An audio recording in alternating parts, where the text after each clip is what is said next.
जय श्री महाकाल साथियों, मैं आप सभी का आपके अपने आईडब्ल्यूए के ऑनलाइन प्लेटफॉर्म पर स्वागत करता हूं। उम्मीद करता हूं सभी लोग स्वस्थ होंगे, मस्त होंगे, व्यस्त होंगे और बेहतर तरीके से अपनी पढ़ाई जारी कर रहे होंगे। साथियों सभी जुड़ जाइएगा। जय श्री महाकाल सभी को, राधे कृष्ण, गुड इवनिंग सभी साथियों को मेरा प्यार।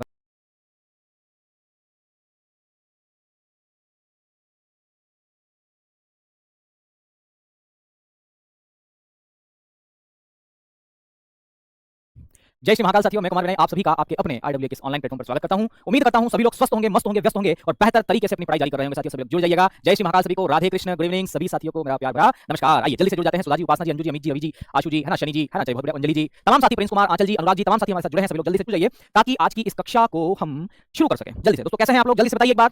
सब बढ़िया, उम्मीद है सभी लोग स्वस्थ होंगे, मस्त होंगे और मेरे ख्याल से कपड़े मेरे भी गंदे हो गए बहुत सारे, है ना।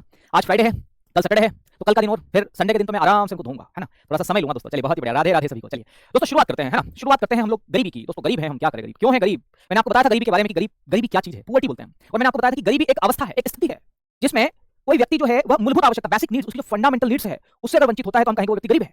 जैसे मैंने कहा था मूलभूत आवश्यकता में यानी कि फंडामेंटल नीड्स में क्या क्या चीज आती है, तो रोटी, कपड़ा, मकान। अगर किसी व्यक्ति के पास में रोटी नहीं है, कपड़ा नहीं है, मकान नहीं है, तो भी हम कहेंगे कि वो गरीब है यार, वो गरीब है। ये गरीबी की परिभाषा थी, मतलब हालांकि इसको परिभाषा कहेंगे, मतलब हास्यास्पद बात है, पर दोस्तों क्या कर सकते हैं, परिभाषा है कि गरीब वह है जो रोटी, कपड़ा, मकान से भी वंचित है, उसे हम गरीब कहेंगे। अरे भाई जिनको रोटी, कपड़ा, मकान ढंग से मिल रहा है वो गरीब नहीं है, पर वो बोलेंगे नहीं सर हम भी गरीब है। तो फिर गरीबी के प्रकार को हमने पढ़ा था और मैंने आपको बताया था गरीबी के दो प्रकार होते हैं मुख्य रूप से। एक को हम कहेंगे सापेक्ष गरीबी, जिसे अंग्रेजी में कहेंगे रिलेटिव पुअर्टी। दूसरे को कहेंगे निरपेक्ष गरीबी, जिसे बोलेंगे हम एब्सोल्यूट गरीबी, ठीक है। और मैंने बताया था सापेक्ष गरीबी का मतलब है तुलना करना किसी से, कि यार फलाना व्यक्ति की इनकम इतनी है, फलाना व्यक्ति के पास कार है, फलाना व्यक्ति के पास में हवाई जहाज भी है और मेरे पास तो नहीं है। जब आप एक व्यक्ति, मतलब आज जब आप आपकी अपनी खुद की तुलना या किसी दो अन्य व्यक्तियों की तुलना करते हो, आप कहते हो बाबा रामदेव और अनिल अंबानी में कौन गरीब है, तो आप डेफिनेटली आपको लगेगा बाबा रामदेव गरीब है, क्योंकि तुलना कर रहे हो आप कि बाबा रामदेव के पास में ये सारी सुविधाएं नहीं है। हालांकि हे दोस्तों, अंबानी जी के पास जितनी सुविधाएं उतनी जरूर नहीं होगी, लेकिन फिर भी वो अपना जीवन व्यवस्थित तरीके से जी रहे हैं। तो गरीबी में तुलना अगर आप करते हो तो उसे हम कहेंगे सापेक्ष गरीबी, रिलेटिव पुअर्टी का मैंने बताया भी था। और मैंने बताया था सापेक्ष गरीबी को दो विधि से मापा जा सकता है। एक को हम बोलते हैं लॉरेंज वक्र या लॉरेंज कर्व बोलते हैं, और दूसरे को बोलते हैं गिनी गुणांक। मैंने आपको बताया था लॉरेंज वक्र जो है प्रोफेसर लॉरेंज ने दिया था, एक अर्थशास्त्री है, और उन्होंने उसमें क्या किया था, तो लॉरेंज वक्र में मैंने आपको बताया था आय की असमानता को बताया था। इनकम में क्या डिफरेंस है, इनइक्वालिटी बिटवीन इनकम, कि एक व्यक्ति जो है बहुत ज्यादा अमीर है, दूसरा व्यक्ति बहुत ज्यादा गरीब है। वहीं पर एक और गुणांक था जिसका नाम है गिनी गुणांक, और गिनी गुणांक जो है प्रोफेसर गिनी के द्वारा दिया गया था, मैंने आपको कहा था। और गिनी जी क्या कहते हैं कि भैया जो स्थिति है ना वो कुछ ऐसी है, 0 और 1 के बीच में है। अगर 0 है तो हम कहेंगे पूर्ण पूर्ण रोजगार है उसके पास में, है ना, क्या बोलेंगे, पूर्ण रोजगार है, मतलब ये गरीबी नहीं है, हम इसको पूर्ण रोजगार की जगह एक और शब्द यूज कर लेते हैं, पूर्ण समानता, यानी कि पूरी तरह से इक्विलिटी है, ठीक है। और वहीं पर अगर हम बात करें 1 की तो हम कहेंगे असमानता, यानी कि इनइक्विलिटी यहां पर है। तो किसी न किसी पायदान पर कोई व्यक्ति रहता ही है इस स्केल में। ये सारी बातें मैंने कल आपको बता दी थी। आज जो हम बातें करेंगे दोस्तों वो उससे आगे की बातें होगी, ठीक है। तो उसके आगे की हम बात करते हैं, हिंदी और राजनीति की क्लास क्यों नहीं हुई। सुधा जी मुझे इस बारे में संज्ञान नहीं है, मैं चर्चा करके आपको बताऊंगा। शिवम जी लव यू, बिल्कुल आपको भी, है ना। Prince Kumar ji sir RO के लिए सफिशिएंट, बिल्कुल मेरे भाई उसके लिए भी सफिशिएंट होगी, हर चीज सफिशिएंट होगी, परेशान मत होइए आप। जीरो से लगा करके हीरो बनाऊंगा इकोनॉमिक्स में, डर नहीं लगना चाहिए आपको इकोनॉमिक्स का। बस अभी तो खाली गरीबी है। अभी आप बोल सकते हो कि सर हम गरीब हैं, क्यों सर, नौकरी नहीं है, हम नौकरी से गरीब है। लगता होगा ना कभी किसी एसआई के सामने, घर के सामने से होकर गुजरते होंगे और उसके घर के सामने नेम प्लेट लगी है और लिखा है सब इंस्पेक्टर और नीचे उसका नाम लिखा है, अरे बाप रे क्या खुशी होती होगी, क्या मिलता होगा, है ना। वैसा ही मुझे कुछ हुआ करता था, कि आज भी होता है, लेकिन इतना अब वो प्रभाव नहीं रहा। जब मैं किसी आईएएस के घर के सामने से गुजरता था, किसी भारतीय प्रशासनिक सेवा कलेक्टर साहब के घर के सामने से गुजरता था, आईपीएस के घर के सामने से गुजरता था, तो मुझे लगता था यार ये जो धाक है ना ये चाहिए। तो आपके मन में भी ऐसा ही कुछ होता होगा कि यार ये जो पद है ना, ये जो एसआई का पद है ना ये चाहिए। अरे बात समझ में, यही बात है। तो खैर मिलेगा, जरूर मिलेगा, मेहनत करोगे तो पक्का मिलेगा। और केवल इकोनॉमी ही नहीं, इकोनॉमी जैसे ही हमारा खत्म होगा, बहुत जल्दी खत्म होगा, ज्यादा टेंशन नहीं लेने की बात है, ठीक है। जैसे ही इकोनॉमी खत्म होगा हम लोग आ जाएंगे डायरेक्ट और डायरेक्ट ज्योग्राफी पर, यानी कि फिर भूगोल पढ़ेंगे, ठीक है। ये बात आपको ध्यान रखना है। चलिए फिर अब मैं इन सब बातों की चर्चा को छोड़ देता हूं, आगे बढ़ते हैं, है ना, ठीक है। आइए दोस्तों अब हम बात करते हैं आज के इस टॉपिक की। आज हम क्या पढ़ने वाले हैं जरा मैं उसके बारे में बता देता हूं। आज हम पढ़ेंगे निर्धनता अनुपात के बारे में। निर्धनता अनुपात एक टॉपिक है, उसको हम लिखते हैं निर्धनता अनुपात। निर्धनता मतलब गरीबी ही होता है, ठीक है, एक ही बात है। तो निर्धनता अनुपात, और निर्धनता अनुपात को हम किस नाम से जानते हैं साथियों, तो निर्धनता अनुपात को हम पुअर्टी रेशियो के नाम से जानते हैं। इंग्लिश में क्या बोलते हैं इसको, पुअर्टी रेशियो। पुअर्टी रेशियो क्या बोलते हैं, पुअर्टी रेशियो। क्या होता है निर्धनता अनुपात, तो कुछ नहीं है, कभी आपसे परीक्षा में पूछ लिया जाए कि निर्धनता अनुपात किसे कहते हैं, तो आप वहां पर भौचक्के ना रहें, आप वहां पर उनको देखते ना रहें, ये बात ध्यान रखना है। तो निर्धन व्यक्तियों की कुल जनसंख्या से अनुपात ही क्या कहलाता है, निर्धनता अनुपात। यहां पर लिख देता हूं मैं निर्धन, ठीक है, ध्यान रखिएगा, यहां पर एक बिंदु लिख रहा हूं, समझना, निर्धन व्यक्तियों का कुल जनसंख्या से अनुपात, कुल जनसंख्या से अनुपात क्या कहलाता है, निर्धनता अनुपात कहलाता है। इसको अंग्रेजी में भी लिखूं क्या मैं, अंग्रेजी में लिख दूं। निर्धन व्यक्ति मतलब क्या बोलेंगे, पुअर पीपल, है ना। तो रेशियो ऑफ पुअर पीपल, ध्यान रखिएगा, का कुल जनसंख्या, टोटल पॉपुलेशन, ठीक है। तो ratio of total population of poor people, ये हम कह सकते हैं यहाँ पर। अच्छा अगर इसका फॉर्मूला में लिखना चाहूं तो क्या लिखूंगा, तो गरीबों की कुल संख्या, यहाँ पर फॉर्मूला देखना, गरीबों की कुल संख्या, गरीबों की कुल संख्या बटा हम लिखेंगे कुल जनसंख्या, कुल जनसंख्या। और इसी को हम किस नाम से जानते हैं, निर्धनता, निर्धनता अनुपात। तो निर्धनता अनुपात बराबर क्या होता है, तो गरीबों की कुल जनसंख्या, यानी कि कितने गरीब हैं, ठीक है। और उसके बाद में गरीबों की कुल, सॉरी, जितनी भी उस देश की जनसंख्या है उसको अगर हम रखते हैं तो ये कहलाता है निर्धनता जनसंख्या, ठीक है। ये बात आपको ध्यान रखना है। कभी पूछा जा सकता है कि किस प्रकार निर्धनता अनुपात क्या है या फिर पुअर्टी रेशियो क्या है, तो आप ऐसा उत्तर उनको दे सकते हैं कि गुरुदेव ऐसा उत्तर है ये, ठीक है। यहां तक चीजें स्पष्ट है, ये आपको ध्यान रखना है। अच्छा ध्यान रखिएगा, इससे आगे हम एक और बात कर लेते हैं, और बड़ी महत्वपूर्ण बात है साथियों, कभी आपने सुनी भी होगी, है ना, कभी मान लीजिए आपने सुनी भी होगी इस बात को, मैं यहां पर डिनोटेशन करवा देता हूं, जिसको हम बोलते हैं निर्धनता अनुपात के आगे की बात है, गरीबी का दुष्चक्र। क्या बोलते हैं, गरीबी का दुष्चक्र, गरीबी का दुष्चक्र, दुष्चक्र, ठीक है, दुष्चक्र बोलेंगे, मतलब एक ऐसा चक्र जो गरीबी में किसी व्यक्ति को उलझाता जाता है, उसे हम बोलते हैं गरीबी का दुष्चक्र। मैं इसके बारे में आपको पढ़ाऊंगा, ठीक है, इसके बारे में मैं आपको पढ़ाऊंगा, परेशान मत होइए, एक एक बात को मैं आपको बताऊंगा। इसको अंग्रेजी में हम लोग क्या बोलते हैं, तो इसको अंग्रेजी में बोलते हैं vicious circle of poverty, vicious circle of poverty. ठीक है, इसको हम बोलते हैं गरीबी का दुष्चक्र। क्या बोलेंगे, गरीबी का दुष्चक्र। गरीबी का चक्र ना बहुत ही मतलब कहें कि खतरनाक होता है, व्यक्ति को जिंदा मार डालता है गरीबी का दुष्चक्र। कैसे मार डालता है, जैसे कोई किसान गरीब है, एग्जांपल से समझते हैं, गरीब है वो, मतलब ये किसने दिया पहले प्रतिपादन, पहले हम कुछ बारे में इसके बारे में लिख लेते हैं ताकि आपको ध्यान रहे। ध्यान रखिएगा, एक व्यक्ति है जिनका नाम है रैगनर नक्स। क्या नाम है, रैगनर नक्स, पूरा ही लिख देता हूं मैं इसको, रैगनर नक्स। ठीक है, ये व्यक्ति एक अर्थशास्त्री है, अर्थशास्त्री। ठीक है, ये इकोनॉमिस्ट है, इन्होंने गरीबी का दुष्चक्र का प्रतिपादन किया। इन्होंने कॉन्सेप्ट दिया है दोस्तों, ये अवधारणा किसने दी है, ये कॉन्सेप्ट किसने दिया है, तो रैगनर नक्स ने दिया है। कॉन्सेप्ट, कॉन्सेप्ट हम बोलेंगे, ठीक है, या इसी को अवधारणा बोलेंगे। क्या बोलेंगे, अवधारणा। आ रही बात समझ में, ये इस व्यक्ति ने दिया है। कब दिया, अगर आपसे पूछा जाए तो 1953 में दिया। कब दिया, 1953 में दिया। ठीक है, ये आपको फैक्ट के लिए जरूरी है, ये आपको ध्यान रखना है। ठीक है, यहां तक समझना, ध्यान रखिएगा। एक व्यक्ति पूछ रहा है कि गरीबी और गरीब में क्या अंतर है, बताऊंगा, उसको भी बताऊंगा, अभी पढ़ते जाइए शकील जी, है ना। सुनिएगा अभी कि गरीबी का दुष्चक्र क्या है। एक किसान है, या किसान की स्थिति को हम देख लेते हैं कि किसान क्या करता है। मान लीजिए कोई किसान है और बेचारा वो बहुत गरीब है, बहुत गरीब है, और उसके पास कुछ जमीन है, ज्यादा नहीं है, कुछ है जमीन। और जब उसके पास कुछ जमीन है तो उसने क्या किया, अपनी खेती को आगे बढ़ाने के लिए उसने महाजन से या सेठ से या साहूकार के पास से लोन लिया। उसने कहा कि मुझे खेती करना है, महाजन साहब, सेठ साहब, मुझे खेती करना है, मुझे कुछ पैसा चाहिए। तो सेठ साहब ऐसे तो पैसा देंगे नहीं। सेठ साहब ने कहा कोई बात नहीं, दे दूंगा, जाओ जमीन के कागज ले आओ बोले आपके। तो वो ठीक है, वो गया और जा करके उसने जमीन के कागज जो है, अपनी भूमि के जो कागज है, वह उस सेठ को दे दिए। और पता चला कि उस वर्ष जो है उसने जितना भी पैसा लिया वो लगाया खेती में, और पता चला कि उस वर्ष मानसून नहीं आ पाया, मानसून आया नहीं, पानी नहीं गिरा, फसल जो है उसकी चौपट हो गई। और जब फसल चौपट हो गई तो फसल चौपट हो गई, खत्म हो गई, फसल बची ही नहीं, तो उसके पास पैसा नहीं आया, तो वो ब्याज भी नहीं भर पाया, वो इंटरेस्ट भी नहीं दे पाया। और जब ब्याज नहीं भर पाया वो साथियों, तो फिर मूलधन कब भरेगा, प्रिंसिपल अमाउंट कब भरेगा। हरी बात समझ में, तो ब्याज भी नहीं भर पाया तो प्रिंसिपल अमाउंट तो भरने की बात ही नहीं होती है। ठीक है, बेचारा फंसता गया। अब ब्याज भरने के लिए उसने किसी दूसरे व्यक्ति से, दूसरे महाजन से लोन लिया, और उससे कहा कि मेरी बीवी के कुछ जेवरात है, कुछ ज्वेलरी है। उसने अपने बीवी का मंगलसूत्र बेच दिया, और बेचने के बाद फिर महाजन को पैसा दिया या गिरवी रख दिया। अब वो और ज्यादा गरीब हो गया, क्योंकि उसका तो पैसा और ज्यादा माथे आ गया। ठीक है, मतलब सर पे चढ़ गया, कर्ज चढ़ गया ना उसके सर पे। फिर पता चलता है कि कुछ समय बाद कि जो वो सोने का जो उसने मंगलसूत्र जमा कराया था, उसको छुड़ाना था, कहीं शादी वादी थी, उसकी बेटी की शादी थी मान लो। अब वो गरीबी में फंसता जा रहा है, फंसता जा रहा है, और अंततः उस किसान ने जो है आत्महत्या कर ली, क्योंकि उसके पास कोई दूसरा ऑप्शन बचा नहीं, उसके पास पैसों का कोई जुगाड़ नहीं बचा साथियों। तो गरीबी के दुष्चक्र में वो फंसता गया। ऐसा कितनी ही बार आपने सुना होगा कि किसान ने की आत्महत्या। और किसान ही क्यों, इसके अलावा भी ग्रामीण क्षेत्र में, शहरी क्षेत्र में आर्थिक तंगी के कारण कितने लोग जान दे रहे हैं। और केवल केवल यही लोग जान नहीं दे रहे हैं, इसके अलावा भी बहुत सारे लोग जो जान दे रहे हैं, जो आर्थिक रूप से कमजोर है वो लोग जान दे रहे हैं। आरी बात समझ में, ये बात भी आपको समझना है। तो गरीबी का दुष्चक्र इसी से संबंधित है। एक एग्जांपल से हम समझते हैं गरीबी के दुष्चक्र को। वो एग्जांपल क्या है, यहाँ पर समझना। एक मैं कोई चार्ट ले लेता हूँ और उस चार्ट को समझाने की कोशिश करता हूँ। मान लीजिए किसी व्यक्ति की आय जो है वो कम है, तो हमने लिखा प्रति व्यक्ति आय, प्रति व्यक्ति आय। आपको पता है इसको शॉर्ट फॉर्म में क्या बोलते हैं, पीसीआई। क्या बोलते हैं, पीसीआई, यानी कि पर कैपिटा इनकम अगर कम है, किसी व्यक्ति की प्रति व्यक्ति आय अगर कम है, समझना इस बात को। कोई व्यक्ति कम कमाता है, प्रति व्यक्ति आय मतलब एक व्यक्ति की आय अगर कम है, मुझे बताना जब उसकी आय कम होगी तो उसकी बचत क्या होगी, खुद बताओ। जब उसकी आय कम होगी दोस्तों तो उसकी बचत क्या होगी, आप खुद ही बताइए ना, उसकी बचत क्या होगी। तो डेफिनेटली आप कहोगे कि सर जब उसकी आय ही कम है तो बचत भी कम रहेगी। बचत क्या होगी, कम होगी। उसकी सेविंग क्या होगी, कम होगी।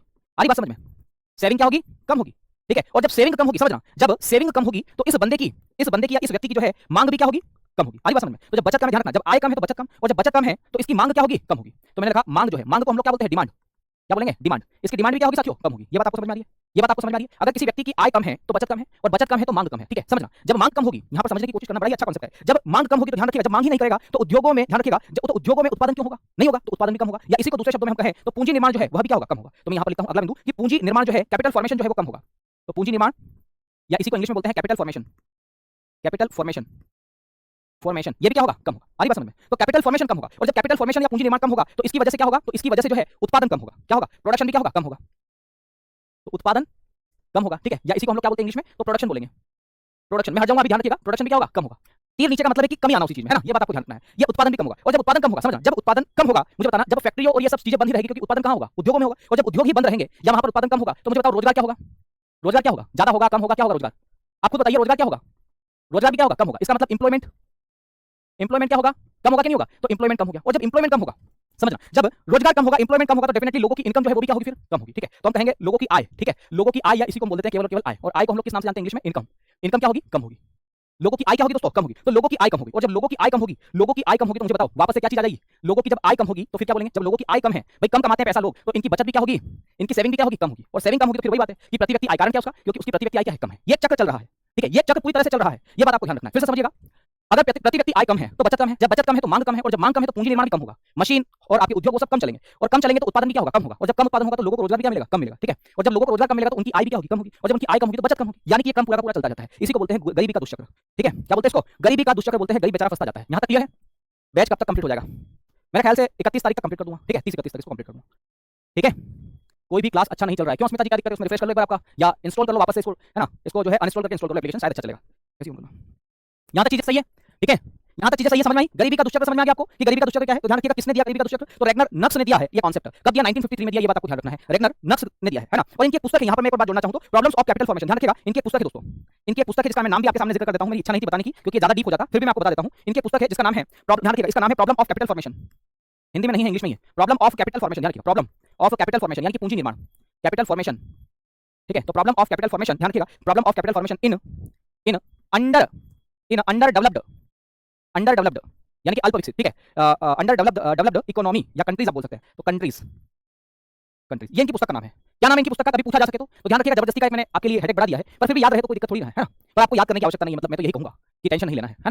मैं आपको यही कहूंगा कि गरीबी का दुष्चक्र जो है रेगनर नक्स ने दिया है, अर्थशास्त्री है, या उदाहरण इन्होंने दी है, 1953 में दी है पुस्तक इनकी problem of capital formation in under developed countries, ठीक है। अंडर डेवलप्ड का मतलब होता है ऐसा विकासशील देश जिसमें भारत भी आ रहा है। तो भारत में भी तो यही चक्र है, भारत में भी तो यही समस्या है कि भैया आय कम है प्रति व्यक्ति, आय पर कैपिटा इनकम को बोलते हैं। तो बचत कम करता है तो मांग कम करता है, ठीक है। और जब मांग कम करता है तो पूंजी निर्माण कम होता है, उत्पादन कम होता है, रोजगार कम होता है, आय कम होती है, फिर बचत कम होती है, चक्कर चलता जाता है, ठीक है। ये बात आपको समझना, यहां तक कोई दिक्कत किसी को?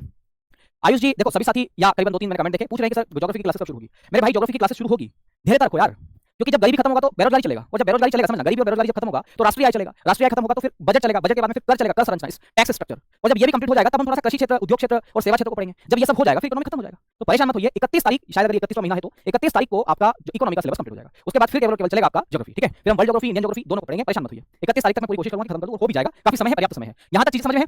यहां तक चीजें समझ में आ रही है आपको? ये गरीबी का दुष्चक्र हो गया, यहां तक चीजें समझ में। चलिए अगली बात कर लेते हैं, गरीबी के मापन हेतु समितियां, कौन कौन सी कमिटीज हमने बनाई गरीबी के मापन करने के लिए, ठीक है। तो पॉवर्टी का मेजरमेंट करने के लिए, ध्यान रखिएगा अगर हम बात करें गरीबी का मापन, गरीबी का मापन, ठीक है। और समितियां कौन कौन सी हमने बनाई है, समितियां कौन कौन सी हमने बनाई है, ठीक है। तो गरीबी का मापन यानी कि measurement of poverty, measurement of poverty, है ना। तो ध्यान रखिएगा गरीबी के मापन से संबंधित हमने कौन कौन सी कमिटीज बनाई है, कमिटी कौन कौन सी बनाई है इसकी हम बात कर लेते हैं। आप जानते हैं कौन कौन सी कमिटी बनाई है? जानते हैं क्या आप? जानते हैं तो बताएं कमेंट करके जल्दी से, है ना। चलिए एक एक कमिटी के बारे में हम ध्यान रखते हैं। सबसे पहली समिति है वाई के अलग समिति, बहुत ही महत्वपूर्ण समिति है दोस्तों, ये सबसे पहली समिति। अच्छा, इससे भी पहले एक समिति आ गई है, अगर आपको पता हो तो मैं आपको बता देता हूं समिति का नाम क्या है। उस समिति का नाम है दोस्तों दांडेकर समिति, है ना। मैं उसके बारे में थोड़ा सा आपको बता देता हूं, दांडेकर एवं एन रथ समिति, दांडेकर एवं एन रथ समिति, ठीक है। यह 1971 की समिति है, ये बात आपको ध्यान रखना है। समिति का नाम क्या है? दांडेकर एवं एन रथ, एन रथ पूरा नाम है, ध्यान रखिएगा। ये दो व्यक्ति है, ठीक है, ये दो व्यक्ति है। इन दोनों व्यक्तियों ने, ध्यान रखिएगा, इन दोनों व्यक्तियों ने मिलकर के गरीबी का माप किया था, कि गरीबी का मापन किया था। और क्या मापन किया था? ध्यान रखिएगा, अगर आपसे पूछा जाए कि देश की आजादी के बाद में कौन सी समिति की स्थापना की गई गरीबी से, या देश की आजादी के बाद की पहली समिति बताइए जिसने गरीबी का आकलन किया, तो दांडेकर समिति। तो इसमें पहला बिंदु आप चाहें तो जोड़ सकते हैं, वो बिंदु क्या जोड़ सकते हैं कि स्वतंत्रता के बाद गरीबी मापन की पहली समिति, मापन की पहली समिति, ठीक है। तो गरीबी का मापन करने के लिए देश में जब आजादी हुई तो इस समिति की बात की गई भैया, जिसका नाम था दांडेकर समिति, ठीक है। ये बात आपको ध्यान रखना है। ध्यान रखिएगा अगर आपसे पूछा जाए कि दांडेकर समिति ने किन के आंकड़ों का प्रयोग किया, पूछा जा सकता है, गरीबी के लिए आंकड़ों की आवश्यकता पड़ेगी, तो उन्होंने 1960-61 की आंकड़े का प्रयोग किया। तो 1960-61, ध्यान रखिएगा 1960-61 के आंकड़ों का प्रयोग किया, के आंकड़ों का प्रयोग किया, ठीक है। और ये आंकड़े किसने जारी किए थे? तो ध्यान रखिएगा इन आंकड़ों को जारी किसने किया था, मैं आपको बताना चाहता हूं। इन आंकड़ों को जारी किया था एनएसएसओ ने, ठीक है, एनएसएसओ, नेशनल, है ना। ध्यान रखिएगा यहां पर जो है नेशनल सैंपल सर्वे ऑर्गेनाइजेशन हम इसको कहते हैं, एनएसएसओ द्वारा जो है यह जारी किए गए थे। इसके बारे में आगे भी पढ़ेंगे, इससे संबंधित बातें आगे भी करेंगे, ठीक है। ये गरीबी के मापन से संबंधित पहली समिति है, ठीक है। वहीं पर अगर दूसरी समिति की बात करें साथियों, तो दूसरी और सबसे शानदार समिति है वाई के अलग समिति, ठीक है।